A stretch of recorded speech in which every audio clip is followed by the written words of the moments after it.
কেমন আছো? আশা করি খুব ভালো আছো। আমি খুব ভালো আছি। আমার মোবাইলটা খুবই ডিস্টার্ব করছিল। আমি আজকে এঁচোড় দিয়ে মটর ডাল করব।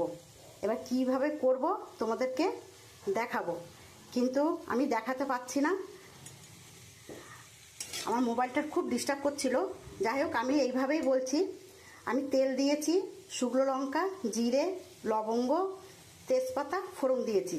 তারপর আমি আদা দিয়েছি, দিয়ে মশলাটা আমি কষিয়ে আমি সিদ্ধ করা এঁচোড়টা আমি দিয়ে দিয়েছি। এঁচোড়টা একটু ভাজা ভাজা হয়ে যাওয়ার পরে আমি এক এক করে মশলা দিয়েছি। হলুদ, লঙ্কার গুঁড়ো, জিরের গুঁড়ো আমি দিয়ে ভালো করে কষিয়ে নিয়েছি। এই হচ্ছে আমার উপকরণ। আমি এইটুকু দিয়ে কষিয়ে নিয়েছি। এবার আমার কষানো হয়ে গেছে। এবার আমি মটর ডালটা সিদ্ধ করে রেখেছিলাম, এই মটর ডালটা আমি দিয়ে দেবো।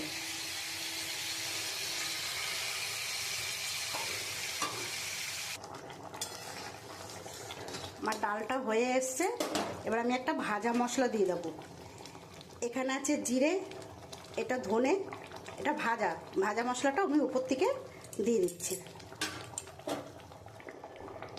এটা কিশমিশ, বাদাম, কাজু বাদাম, এটা আমি দিয়ে দিচ্ছি।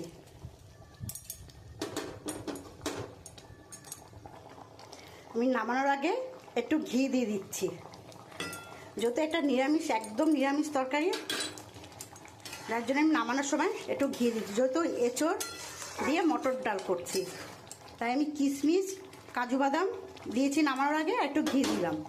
আর আমি উপকরণ কি কি দিয়েছি সেটা তোমাদেরকে আমি বলেছি।